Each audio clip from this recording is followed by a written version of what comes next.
Good morning to all of you my dear student. कैसे आप सब? तो आज हम लोग स्टार्ट कर रहे हैं अपने लेक्चर नंबर 3 को। यस, ये जो लेक्चर नंबर 3 है, आपको पता है जो हमारी यूनिट 6 है उसका नाम है रिप्रोडक्शन। और इस यूनिट का जो चैप्टर है ह्यूमन रिप्रोडक्शन, इसके 2 लेक्चर्स ऑलरेडी हम लोग लगा चुके हैं। यस, और आज स्टार्ट कर रहे हैं हम लोग लेक्चर नंबर 3 जो हमारा टॉपिक है ह्यूमन रिप्रोडक्शन। तो चलिए माय डियर स्टूडेंट स्टार्ट करते हैं अपने इस लेक्चर्स को। और सबसे पहले मैं आपको प्राइमरी चीजें बताना चाहूंगा जिससे आप मेरे लेक्चर्स रेगुलर देखते रह पाए, आपको मिल जाए और प्रॉपर आप मेरे साथ जुड़े रहें। उसके लिए सिंपल सा करना क्या है, आपको गूगल प्ले स्टोर में जाना है। हमारा जो इंस्टीट्यूट का नाम है DNCMI, यहाँ पर आप इसको यहाँ पर टाइप करिए, क्लिक करिए, 2 ऐप ओपन हो जाएंगे DNCMI एजुकेशंस के। तो उस ऐप को डाउनलोड करना है जिसमें आपका ये ब्लैक बैकग्राउंड दिया हुआ है और लिखा हुआ है केविन मीडिया DNCMI एजुकेशन। इसको आप डाउनलोड कर लीजिए और यहाँ पर वीडियो सेक्शन में आप जाएंगे माय डियर स्टूडेंट, तो वहां पर सारे रिकॉर्डेड लेक्चर्स आपको मिल जाएंगे। आफ्टर दैट अगर कोई प्रॉब्लम्स आती है इससे रिलेटेड तो ये हमारा कॉन्टेक्ट नंबर है 7237841191। इस नंबर पे आप कॉल करके भी अपनी जो भी प्रॉब्लम्स है उसको सॉल्व कर सकते हैं। इसके अलावा दूसरा माध्यम भी है माय डियर स्टूडेंट, आप हमारे जो यूट्यूब चैनल है DNCMI के नाम से, इसको आप सब्सक्राइब करिए। चैनल का पूरा नाम है DNCMI education private limited. Identify के लिए यहाँ पर एक मेरी फोटो लगी हुई है, इससे आप आइडेंटिफाई कर जाएंगे। सब्सक्राइब करिए और मेरे लेक्चर से लगातार जुड़ जाइए, चाहे बात रिकॉर्डेड लेक्चर्स की हो या लाइव सेशन की हो। तो चलिए माय डियर स्टूडेंट स्टार्ट करते हैं आप अपने लेक्चर नंबर 3 को। लेकिन लेक्चर नंबर 2 में हम लोगों ने क्या क्या स्टडी किए थी उसको हम लोग रिकैप कर लेते हैं। रिकैप का मतलब क्या होता है, जैसे आप सीरियल देखते हैं ना स्टार प्लस में, उसके पहले आपको क्या कराता है, रिकैप कर देता है कि इसके पहले वाले सीरियल में आपने क्या क्या देखा था। तो ठीक वैसे ही लेक्चर नंबर 2 में हम लोग ने क्या क्या स्टडी करी थी इसको मैं आपको रिमाइंड करा देता हूं। इसमें हम लोग ने रेटेड टेस्टिस के बारे में बात किया था, मतलब टेस्टिस के अंदर प्रॉपर स्ट्रक्चर्स की बात करी थी।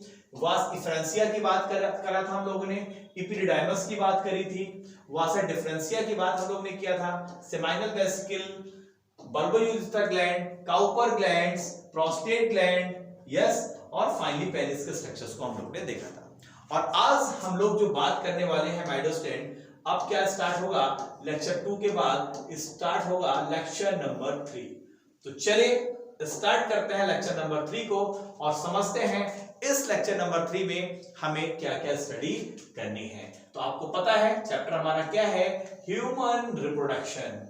Okay my dear student, chapter है हमारा ह्यूमन रिप्रोडक्शन। तो चलिए ह्यूमन रिप्रोडक्शन में क्या क्या स्टडी हमें करनी है। तो सबसे पहले जो हमें स्टडी करनी है माय डियर स्टूडेंट, वो ये करनी है कि how hormonal control of testicular function और स्पर्मेटोजेनेसिस।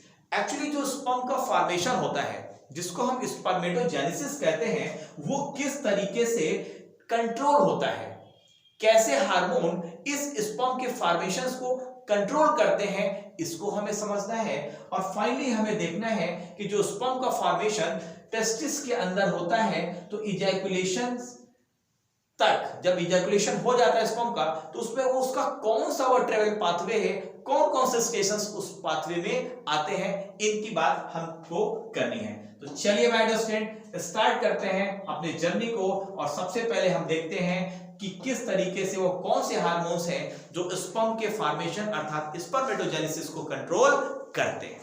चलिए, जैसे कि आप सभी को पता है माय डियर स्टूडेंट कि जो हमारा ब्रेन है वो सबसे इंपॉर्टेंट ऑर्गन है हमारी बॉडी में। और ब्रेन में क्या होता है, हाइपोथैलेमस ग्लैंड होती है और इस हाइपोथैलेमस ग्लैंड्स के नीचे ये होती है पिट्यूटरी ग्लैंड। और अगर पिट्यूटरी ग्लैंड के स्ट्रक्चर्स को आप देखोगे तो पिट्यूटरी ग्लैंड्स का आगे की तरफ होता है एंटीरियर पिट्यूटरी लोब जिसको बोलते हैं, और पीछे की होता है पोस्टीरियर पिट्यूटरी। तो पिट्यूटरी ग्लैंड्स के 2 लोब हैं। और आपको पता है जो हाइपोथैलेमस है वो हाइपोथैलेमस पिट्यूटरी ग्लैंड्स के हार्मोन्स के सिक्रीशन को कंट्रोल करता है। किसके माध्यम से, एक तो आपके ये न्यूरॉन्स का एक्सटेंडेड है और दूसरा यहां से हाइपोथैलेमस से कुछ हार्मोन्स निकलते हैं जो पिट्यूटरी ग्लैंड्स के एंटीरियर लोब से निकलने वाले हार्मोन्स के सिक्रीशन को कंट्रोल करते हैं। तो चलिए माय डियर स्टूडेंट समझते हैं। और दूसरा हम ये भी देखेंगे कि किस तरीके से यहां से निकलने वाले हार्मोन फाइनली टेस्टिस में जो स्पर्म का फॉर्मेशन हो रहा है उसको किस तरीके से कंट्रोल करेंगे। तो माय डियर स्टूडेंट, अगर हम बात करें तो सबसे पहले हाइपोथैलेमस से एक हार्मोन निकलता है जिसका नाम है GnRH हार्मोन। GnRH का फुल फॉर्म है gonadotropin releasing hormone. Gonad word कहां से आया है?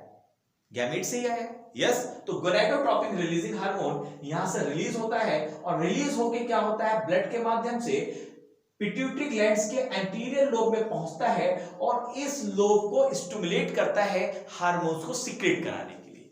तो जब इसको यहां से स्टिमुलेट करेगा माय डियर स्टूडेंट, तो यहां से दो हार्मोन्स निकलते हैं। पहला हार्मोन निकलता है जिसका नाम है FSH। इसका फुल फॉर्म है फॉलिकल स्टिमुलेटिंग हार्मोन।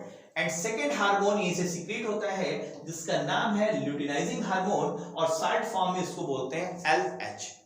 बड़ा इंटरेस्टिंग फैक्ट ये है माय डियर स्टूडेंट कि जैसे इसके नाम है इसी से आपके फंक्शन भी निकल आएंगे। फॉलिकल स्टिमुलेटिंग हार्मोन में जिसको हमने FSH लिखा हुआ है, देखिए बीच में लिखा हुआ है S अल्फाबेट और ल्यूटिनाइजिंग में पहला अल्फाबेट क्या है? L है। ये याद करने के लिए बहुत आसान होंगे। एक्चुअली होता क्या है कि फॉलिकल स्टिमुलेटिंग हार्मोन जो सर्टोली सेल्स होती हैं, सर्टोली सेल्स कहां पर होती हैं? फिर से मैं आपको रिमाइंड करा देता हूं। ये तो है हमारे टेस्टिकुलर लोब्यूल्स। टेस्टिकुलर लोब्यूल्स के अंदर क्या होता है? सेमाइनिफेरस ट्यूब्यूल। सेमाइनिफेरस ट्यूब्यूल्स दो तरीके के सेल से मिलकर बना होता है। एक तो बना होता है मेल जर्म सेल से और दूसरा बना होता है सर्टोली सेल से। और इन्हीं सर्टोली सेल्स को तो हम नर्व सेल बोलते हैं और मेल जर्म सेल से क्या बनता है? स्पर्म बनता है। तो यही सर्टोली सेल है जो यहां पर हम बात कर रहे हैं। तो ये सर्टोली सेल को जब फॉलिकल स्टिमुलेटिंग हार्मोन यहां पर पहुंचता है टेस्टिस में, तो सर्टोली सेल्स को स्टिमुलेट करता है और ये सर्टोली सेल एक प्रोटीन को रिलीज करता है जिसको बोलते हैं एंड्रोजन बाइंडिंग प्रोटीन। नाम भी कितना इंटरेस्टेड है, एंड्रोजन को बाइंड करने वाली प्रोटीन। एक ऐसी प्रोटीन जो एंड्रोजन को बाइंड करेगी। कौन सा एंड्रोजन? टेस्टोस्टेरोन। यस, तो ये क्या होता है कि एंड्रोजन बाइंडिंग प्रोटीन को जब रिलीज करता है तो आपको पता है यहां पर जो इंटरस्टिशियल सेल होती है जिसको लीडिंग सेल भी बोलते हैं, जो सर्टोली सेल और मेल जर्म सेल के बीच में होती है, वही टेस्टोस्टेरोन हार्मोन को सीक्रेट करती है। तो टेस्टोस्टेरोन हार्मोन को ये बाइंड कर लेती है प्रोटीन, जिससे टेस्टोस्टेरोन का यहां पर एक्यूमुलेशन बढ़ने लगता है। और अगर ये एंड्रोजन बाइंडिंग प्रोटीन टेस्टोस्टेरोन को एक्यूमुलेट करने लगेगी तो स्पर्म का फॉर्मेशन भी प्रॉपर तरीके से होगा। तो अभी तो हमें सिर्फ ये समझना है कि फॉलिकल स्टिमुलेटिंग हार्मोन ने क्या किया, इसने सर्टोली सेल्स को स्टिमुलेट किया, किसके लिए? एंड्रोजन बाइंडिंग प्रोटीन को रिलीज कराने के लिए। चलिए अब हम देखते हैं यहां पर second function. Yes, second function क्या है हमारा? ये जो एंड्रोजन बाइंडिंग प्रोटीन होती है ये कुछ परसेंटेज में जो डाइहाइड्रोटेस्टोस्टेरोन है इसको भी इफेक्ट करती है। और ये डाइहाइड्रोटेस्टोस्टेरोन एक्चुअली बाई प्रोडक्ट होता है टेस्टोस्टेरोन का। टेस्टोस्टेरोन जो हार्मोन है कुछ परसेंटेज में डाइहाइड्रोटेस्टोस्टेरोन में कन्वर्ट हो जाता है और ये भी मेलनेस के कुछ कैरेक्टर्स के लिए रिस्पांसिबल होता है। तो यहां पर हम लोग ने देखा कि फॉलिकल स्टिमुलेटिंग हार्मोन किस तरीके से सर्टोली सेल्स को स्टिमुलेट कर रहा है और किस तरह से एंड्रोजन बाइंडिंग प्रोटीन यहां से रिलीज हुई है और ये एंड्रोजन बाइंडिंग का प्रोटीन का फंक्शंस क्या है। अब क्या होगा? सेकंड, ये जो हमारी ल्यूटिनाइजिंग हार्मोन है, जैसे कि मैंने बताया था कि अल्फाबेट से ही इसके वर्क क्लियर है, तो ल्यूटिनाइजिंग हार्मोन में पहला अल्फाबेट ले लीजिए एल फॉर क्या होगा कि ये लीडिंग सेल जिसका दूसरा नाम है इंटरस्टिशियल सेल पर कोई स्टिमुलेट करेगा और लीडिंग सेल ही क्या सीक्रेट करता है? टेस्टोस्टेरोन हार्मोन को। ये जो टेस्टोस्टेरोन हार्मोन है माय डियर स्टूडेंट, यही स्पर्म के फॉर्मेशन को कराता है और स्पर्म के फॉर्मेशंस को हम बोलते हैं स्पर्मेटोजेनेसिस। क्लियर है मेरी बात? तो क्या किया ल्यूटिनाइजिंग हार्मोन ने? लीडिंग सेल्स ने क्या किया, टेस्टोस्टेरोन हार्मोन को सीक्रेट किया और टेस्टोस्टेरोन हार्मोन ने स्पर्म के फॉर्मेशन में मदद करने लगा। और आपको पता है इसी टेस्टोस्टेरोन का कुछ परसेंटेज डाइहाइड्रोटेस्टोस्टेरोन में कन्वर्ट हो जाता है जो मेलनेस के कुछ कैरेक्टर्स के लिए रिस्पांसिबल होता है। तो ये भी एक तरीके से स्पर्म के फॉर्मेशन में मदद करता है, क्योंकि प्यूबर्टी जब आएगी तभी तो स्पर्म का फॉर्मेशन होगा। अगर बॉय है तो लगभग 12 साल 13 साल पे स्पर्म का फॉर्मेशन स्टार्ट होता है। क्लियर है मेरी बात? चलिए थोड़ा सा इसको और क्लियर करते हैं। एक बार फिर से मैं आपको उसको रिपीट कर देता हूं जिससे आपको कोई मिसअंडरस्टैंडिंग न रह जाए। पहली चीज हाइपोथैलेमस से एक हार्मोन रिलीज हुआ जीएनआरएच, जिसका नाम है गोनाडोट्रोपिन रिलीजिंग हार्मोन। जीएनआरएच ने एंटीरियर पिट्यूटरी को स्टिमुलेट किया। स्टिमुलेशन से दो हार्मोन्स यहां से निकल कर आए, फॉलिकल स्टिमुलेटिंग हार्मोन और luteinizing hormone. Follicle stimulating hormone ने सर्टोली सेल्स को स्टिमुलेट किया। सर्टोली सेल ने एंड्रोजन बाइंडिंग प्रोटीन्स को रिलीज किया। ये एंड्रोजन बाइंडिंग प्रोटीन जैसे कि नाम से ही क्लियर है, जो हमारा टेस्टोस्टेरोन है इसको बाइंड करता है, जिसकी वजह से यहां पर इसका एक्युमुलेशन बढ़ जाता है और स्पर्म का फॉर्मेशन प्रॉपर तरीके से होता रहता है। दूसरी तरफ क्या होता है, जो हमारा ल्यूटिनाइजिंग हार्मोन है ये लीडिंग सेल या इंटरस्टिशियल सेल पे वर्क करता है, जिसकी वजह से लीडिंग सेल स्टिमुलेट होके टेस्टोस्टेरोन हार्मोन को निकालता है। यही टेस्टोस्टेरोन हार्मोन स्पर्म के फॉर्मेशन में अर्थात स्पर्मेटोजेनेसिस में मदद करता है। टेस्टोस्टेरोन का कुछ पार्ट डाइहाइड्रोटेस्टोस्टेरोन में कन्वर्ट हो जाता है और यह भी मेलनेस के कुछ कैरेक्टर्स के लिए रिस्पांसिबल है और स्पर्म के फॉर्मेशन में बहुत इंपॉर्टेंट रोल प्ले करता है। आफ्टर दैट ये तो हो गया कि किस तरीके से हार्मोन प्रॉपर तरीके से यहां पर स्पर्म का फॉर्मेशन टेस्टिस के अंदर करा रहे हैं। लेकिन सवाल ये है कि अगर स्पर्म का फॉर्मेशन बढ़ जाए या कुछ ऐसी चीजें होने लगे जो अनकंट्रोलेबल हो जाए तो उसको किस तरीके से कंट्रोल होगा। उसको कंट्रोल करने के लिए जो हमारी सर्टोली सेल है माइटोसिस, यहां से एक प्रोटीन सीक्रेट करती है जिसका नाम है इनहिबिन। अब चाहे इनहिबिन हार्मोन कह लीजिए या इनहिबिन प्रोटीन कह लीजिए, क्यों? क्योंकि भैया सारे हार्मोन ही तो प्रोटीन है। क्लियर है? तो ये इनहिबिन प्रोटीन जब रिलीज होती है और जब देखती है कि यहां पर बहुत तेजी से इसका सिक्रीशन चालू हो गया है, यस इसका सिक्रीशन बहुत तेजी से चालू हो गया है, तो स्पर्म का फॉर्मेशन भी बहुत तेज होने लगा है, तो इसको कंट्रोल करने के लिए जब इनहिबिन प्रोटीन को रिलीज करेगी सर्टोली सेल, तो ये इनहिबिन जो हार्मोन है या प्रोटीन है ये पहुंचेगा हाइपोथैलेमस पे एक्ट करेगा, दूसरा एंटीरियर पिट्यूटरी पे एक्ट करेगा और यहां पर जो ये जीएनआरएच यहां से निकल रहा है इसके स्टिमुलेशन को कम कर देगा और दूसरा यहां पर भी माइनर इफेक्ट करेगा, जिससे एंटीरियर पिट्यूटरी से ये दोनों हार्मोन्स का जो निकलना है वो धीमा हो जाएगा और इस तरीके से स्पर्म का फॉर्मेशन अर्थात spermatogenesis will be controlled by the hormone. यही तो हमें समझना। आई होप आपको क्लियर हो गया होगा माय डियर स्टूडेंट। चलिए तो एक पॉइंट है यहां पे, ये जो डाइहाइड्रोटेस्टोस्टेरोन है इसके बारे में थोड़े से पॉइंट और हम लोग बात कर लेते हैं। एक्चुअली है क्या, थोड़ा सा आपको और मैं क्लियर करा देता हूं। जैसे कि मैंने आपको बताया कि ये जो डाइहाइड्रोटेस्टोस्टेरोन है ये क्या होता है, ये बाई प्रोडक्ट है। किसका बाई प्रोडक्ट है? टेस्टोस्टेरोन का बाई प्रोडक्ट होता है। यस, जो कि एक एंजाइम है जिसका नाम है 5-अल्फा रिडक्टेज एंजाइम की मदद से टेस्टोस्टेरोन का कुछ पार्ट डाइहाइड्रोटेस्टोस्टेरोन में कन्वर्ट हो जाता है। यस, इसके साथ ही कुछ परसेंटेज में अगर हम बात करें तो यही डाइहाइड्रोटेस्टोस्टेरोन कुछ और भी बॉडी के टिश्यू में देखने को मिलता है, स्किन में, लीवर में, प्रोस्टेट में एंड हेयर फॉलिकल में। तो यहां पर आपको देखने को मिलता है। तो ये थोड़ी सी इंफॉर्मेशन थी डाइहाइड्रोटेस्टोस्टेरोन के बारे में। तो इस तरीके से माय डियर स्टूडेंट जो हम लोगों ने ये लेक्चर्स को स्टार्ट किया था और लेक्चर में हम लोगों ने, मैंने आपको शुरू में ही बताया था कि हमें क्या क्या स्टडी करनी है। तो मैंने आपको बताया था कि हमें सबसे पहले हार्मोनल कंट्रोल को देखना है। तो फर्स्ट पॉइंट हमारा कंप्लीट हो गया। अब हमें क्या करना है, अब हमें देखना है कि स्पर्म का ट्रेवल पाथवे क्या होता है।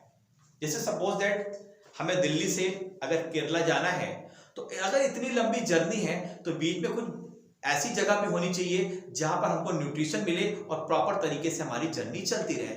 ठीक ऐसा ही कुछ स्पर्म के केस में भी आपको देखने को मिलेगा। तो चलिए इस ब्यूटीफुल जर्नी के बारे में हम लोग बात करते हैं माय डियर स्टूडेंट और देखते हैं कौन कौन से मेन स्टेशंस आपको देखने को मिलेंगे। यस, चलिए आते हैं हम लोग अपने मेन पॉइंट पे। देख रहे हैं स्पर्म बना हुआ है, यस, स्पर्म की जर्नी को समझना है। कहां स्पर्म बनेगा? इस टेस्टिस के अंदर बनेगा। चलिए तो हम लोग देखने वाले हैं ट्रेवल पाथ ऑफ स्पर्म। सबसे पहले आप देखिए, जब मैंने आपको टेस्टिस का स्ट्रक्चर्स पढ़ाया था माइडोस्टेट, तो बताया था टेस्टिस के अंदर बहुत सारे कंपार्टमेंट होते हैं जिसको हम बोलते हैं टेस्टिकुलर लोब्यूल्स।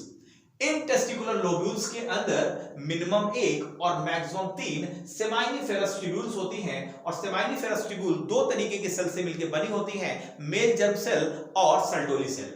जिसमें मेल जर्म सेल स्पर्म का फॉर्मेशन करती है और अर्थात सेमाइनिफेरस ट्यूब्यूल ही स्पर्मेटोजेनेसिस कराती है।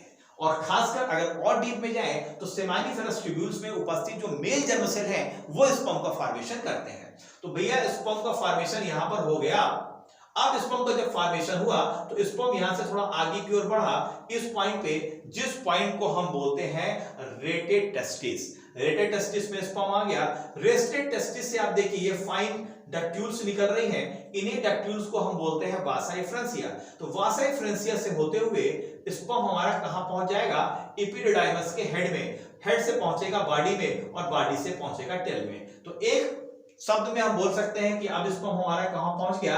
एपिडिडाइमस में पहुंच गया। एपिडिडाइमस के बाद इसका जो एपिडाइमस का टेल है ये आगे जब एक्सटेंड करेगा, इसी को हम बोलते हैं वास डिफरेंस। तो ये पहुंच गया कहां हमारा? वास डिफरेंस में। और वास डिफरेंस आगे जाके इस तरह से कनेक्ट हो जाती है कहां पर? यूरिथ्रा के साथ। क्योंकि यूरिथ्रा कहां से ओरिजिनेट हो रहा है? ये जो आप देख रहे हैं यूरिनरी ब्लैडर, यहीं से ओरिजिनेट हो रहा है, और यहां पर जाके ये वास डिफरेंस आगे यूरिथ्रा के साथ कनेक्ट हो गया।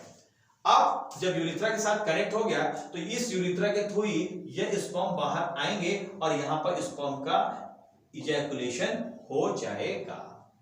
यस, लेकिन जब आप देखिए कि जब वास डिफरेंस यहां से अंदर आ रही है तो यहां पर कुछ ग्लैंड्स हैं, वो स्टेशन है जहां पर स्पर्म को न्यूट्रिशन मिलने वाला है। वो ग्लैंड कौन कौन सी हैं? वो है सेमाइनल वेसिकल, वो है प्रोस्टेट ग्लैंड, वो है बल्बोयूरिथ्रा ग्लैंड। और इन ग्लैंड्स के बारे में बहुत विस्तार से मैंने बात करी है, क्या क्या इसका फंक्शन होता है। जैसे कि आपको पता है सेमाइनल वेसिकल क्या करेगा? ये जो लीफ लाइक स्ट्रक्चर्स है, सीमेन का लगभग 70% जो पार्ट है इसी सेमाइनल वेसिकल में बनता है। तो सीमेन रिलीज करेगा इसी यूरिथ्रा में। जब स्पर्म आ रहे हैं वास डिफरेंस से, जब यूरिथ्रा में ज्वाइन कर रहा है तो यहां पर अपना सीमेन छोड़ देगा। इसके अलावा जो प्रोस्टेट ग्लैंड है वो भी, जो प्रोस्टेट ग्लैंड है वो क्या करेगा? वो भी अपना सीक्रेशन छोड़ेगा। और जो बल्बोयूरिथ्रा ग्लैंड, जिसको कॉपर ग्लैंड्स बोलते हैं, ये भी अपने सीक्रेशन को रिलीज करेगा, जिससे प्रॉपर तरीके से स्पर्म को प्रॉपर न्यूट्रिशन मिलता रहेगा और उसका जो रास्ता है बहुत आसान हो जाएगा। तो देखिए ये प्रॉपर, ये यूरिथ्रा है, ये टेस्टिस है जहां से जर्नी स्टार्ट होती है, ये यूरिनरी ब्लैडर है, यस, ये यूरेटर है जो किडनी से आ रहा है, यस, ये वास डिफरेंस है। तो इस तरीके से माइडोस्टेट ये जर्नी इस तरीके से होते हुए फाइनली यहां पर स्पर्म बाहर इजैकुलेट हो जाते हैं। तो आई होप आपको समझ में आया होगा माइडोस्टेट कि स्पर्म की जर्नी कैसी है, कौन कौन से स्टेशन वहां पर आते हैं और कौन कौन से रास्ते से होके इसे गुजरना पड़ता है। तो फाइनल पाथवे आप देख रहे हैं जो मैंने यहाँ पे क्रम लिखा है। नीट में बहुत ही ब्यूटीफुल क्वेश्चन यहां से बन सकता है। तो इस तरीके से माय डियर स्टूडेंट, आज हम लोगों ने दो चीजों को कंट्रोल किया। पहला कि कैसे हार्मोनल कंट्रोल होता है स्पर्मेटोजेनेसिस का, और दूसरा हमने ये कंप्लीट किया कि ट्रेवल पाथ क्या है स्पर्म का। नेक्स्ट जो लेक्चर होगा, लेक्चर नंबर 4 में हम लोग बात करेंगे फीमेल रिप्रोडक्टिव सिस्टम की। तो माय डियर स्टूडेंट, आप सभी से मेरी काइंडली रिक्वेस्ट है, अगर आपको लेक्चर अच्छा लगा हो तो अपने दोस्तों के साथ जरूर इसको शेयर करिए और मेरे YouTube चैनल को सब्सक्राइब कर लीजिए बहुत ही जल्दी। दोस्तों से भी सब्सक्राइब कराइए और जो हमारा एप्लीकेशन ऐप है DNCMI के नाम से, उसको भी डाउनलोड करिए और मेरे साथ कनेक्ट हो जाइए। तब तक के लिए bye bye, see you, bye.